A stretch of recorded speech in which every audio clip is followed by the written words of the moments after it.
Hello everyone, and this is BioPhoenix here, and today we're going to be taking a look at yet another PS1 game, and that happens to be Zeiramzone, which happens to be based after both an anime and live-action series. And that name happened to be Iria Zeiram the Animation. So the game was developed and published by Banpresto and was released in 1996 and only in Japan. And it's a side-scrolling beat-em-up with some 3D in it, so I guess you can say it's like a 2.5D beat-em-up. So let's begin with the game's story. So apparently this game is actually a prequel to the live-action film. So you get to play as the main character, Iria, who happens to be a bounty hunter, but in this game, this is actually where she first started. So she's not quite the badass that she later becomes within the anime series, but she still manages to be badass nonetheless. And another thing to note about the story is that there is an evil alien called Zeiram, which is actually like bringing destruction all around the world. And there's actually some big subplots that go like into this whole thing, but I'm not going to get into it today because I do feel like that it is something that you should like experience with watching like the movie and like the animated series. But in this game though, I mean, from what I can tell with watching the cutscenes, it seems like it covers it fine. But even if you didn't know all of this though, the game is still very playable, and that's really what matters most. And as for the gameplay, it is a side-scrolling beat-em-up very similar to the classic stuff like Double Dragon, Final Fight, Streets of Rage, all that. But the interesting thing with this one is that it does have plane switching where you can actually jump from the foreground to the background, so kind of similar to games like the original Fatal Fury or even the SNES game of the Power Rangers game. And whenever you kill bad guys, there is a chance where they can drop some health power-ups and you can actually gain more health than the maximum amount of health that you start with. And it changes different colors as it goes higher. And there's another power-up that you'll see like lying around called the Hyper Mode, and when you get this, you start flashing different colors, and all your attack speeds are like ridiculously high to the point where you can literally just spam the exact same attack over and over on an enemy and they'll just like die instantly. It's pretty insane. But whenever you see them, you gotta make sure you gotta pick it up as soon as possible, because there is a chance that even the enemies can pick them up and they can use it against you, so you gotta be careful of that. But there is one mode that you can unlock in this game called Hyper Mode, where literally you and every single enemy and boss is all on that like infinitely, and that mode is batshit insane. And speaking of another cool feature that you can do in this game is that you can actually unlock being able to play as different characters, and when I mean different characters, I mean like literally every single like character model in the game can be playable. So you can play as some of the boss characters, you can play as like some of the random enemies that you fight. So knowing this, there is a couple characters that are pretty OP, and then there are some that are gonna suck complete ass because you have a very limited moveset and very low health to start out with. But it is a very amusing feature that I do think is kind of cool to see in a game like this. Not very many games I can think of off the top of my head can do it outside of games like Nightmare Creatures and Tobal No. 2. But anyways, as you progress through the stages, you gotta fight certain bosses, and when you get to the boss sections, it pretty much plays like a fighting game, but still controls like the beat 'em up. But of course, whenever you do the plane switching here, it basically just does like side steps. So it almost turns into a 3D fighting game. So now let's get moving on to the game's controls. And I find it to be decent overall. So you move around with the D-pad, which is obvious. You jump with pressing up on the D-pad and down with the D-pad to crouch. And all the face buttons are attack buttons, so you have heavy kick, light punch, heavy punch. Pressing R1 is the guard, and then L2 and R2 is to do the sidestepping or plane switching, so to speak. And you can also do special attacks by doing different combinations with buttons and movements, kind of like a Street Fighter move. And the cool thing about doing them in this game is that they don't drain your health or anything, so you can actually use them all you want, which is pretty dope. But of course, a lot of enemies will usually try to like move out of the way of it, so you can't just spam it all the time. But it's still cool that this game has something like that. But how do the controls feel though? Well, I find the attacking in this game is pretty good, I don't have any complaints about that, and the sidestepping also works really good. The moving, I think, feels pretty decent. Like, it's not as, like, fast as I would have liked it to be, unless you're playing on, like, the hyper mode or whatever, but, you know, like, outside of that, like, I feel like the moving is, like, a tad slower than I would have liked, but it's still not bad. But I feel like the biggest issue with, like, moving around is jumping and turning yourself around when there's an enemy behind behind you, because I feel like with that, it feels pretty stiff, and it does take a little bit of time to get used to, but it's especially an issue whenever you have like two enemies that are like closing in on you for like a great big gangbang or whatever.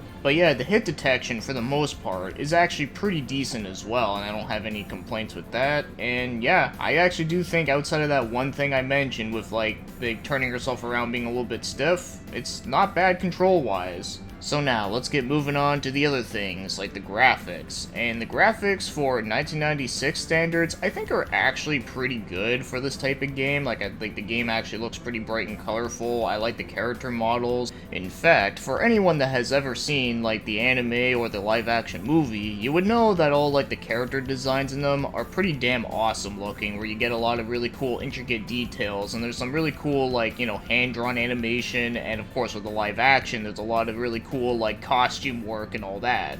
Well, for this game, I do think they did replicate them pretty well for a 1996 PS1 game. So not only do a lot of them look pretty cool looking for this style, but also there's just some like really cool ideas for like enemy characters that I really like. And one that is both awesome yet hilarious to me is the giant enemy crab. Yes, before that meme was a thing, this game did it first.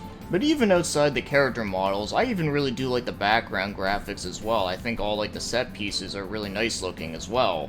But as for the cutscene graphics, I feel like this is where I feel like where like the models in it just don't look nearly as good. Although it's still not terrible looking for 96, but it still isn't like nearly as good as the in-game graphics in my opinion. So overall, for the game's graphics, I do think they are pretty good for 96 standards. Definitely a lot better than a lot of like other earlier games around this time. Well, at least for the 3D looking ones anyways.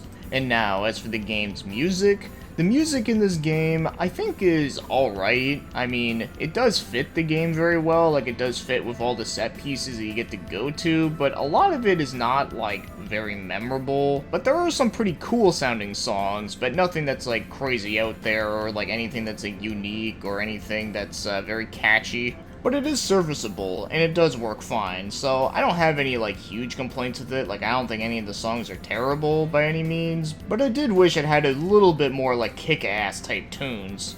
But yeah, overall, it's alright. So now, if you want to go out and buy yourself a copy of this game, surprisingly, I was actually not able to find one single copy on eBay just to see like what it was going for typically. I even tried like different spelling of it, and no, I couldn't find anything, so I don't know what the deal with that is, but you know what though? Like, fuck it, just emulate the fucker. So now, as for my overall thoughts on Zeiramzone, is that I find this game is decently enjoyable, I like it, but there definitely are some problems with this game that are worth noting. So I already mentioned that like trying to like turn yourself around can be a bit stiff and kind of annoying, especially when you're getting like double teamed. Also, this game has a time limit, and I feel like even when you try to like destroy everything and then try to get to the boss, I still feel like even the time limit can be a little bit strict on that. So there are times where I just want to just kill like the main bad guy that I'm supposed to kill in order to progress, and then just fuck the other guys. So I wish they would give you a lot more time, or better yet, just get rid of it all entirely.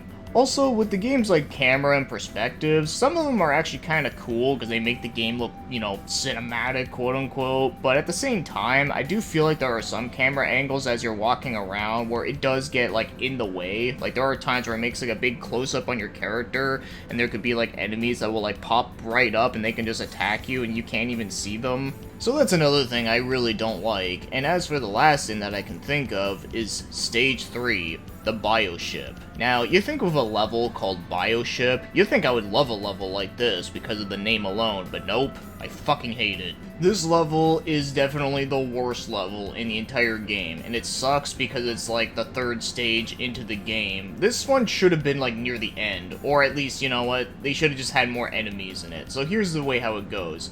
For the most part in the level, all you're doing is that you're just avoiding these like giant blocks, and if you touch them, then they hurt you. But here's the thing though, the way how they hurt you is that they literally drain like your health, and they can drain it like really quick.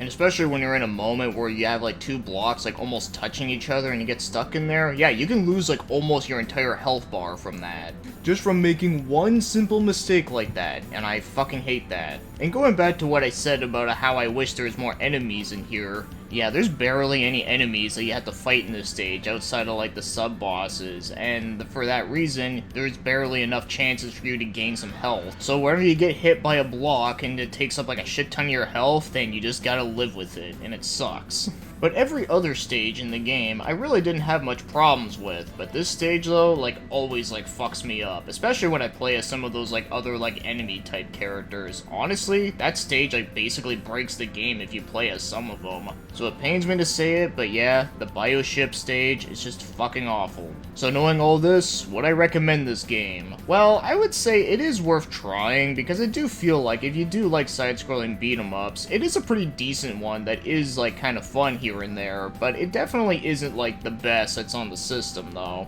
Like I mentioned before, really the biggest things I really wish they would improve on is really just like turning yourself around, the time limit, and that fucking bioship level. Outside of that, it actually could have been like a really solid and good game, but you know what though? It's still enjoyable for what it is, but it's definitely not one I can like highly recommend to everyone, but I do think that if you're a fan of the anime series or the live action movie, it is actually like a decent game. Though I don't know if I'd say I like it better than the SNES game Hyper Ira, though I haven't really played a lot of that game. From what I have played of it though, it did seem like a pretty decent platformer.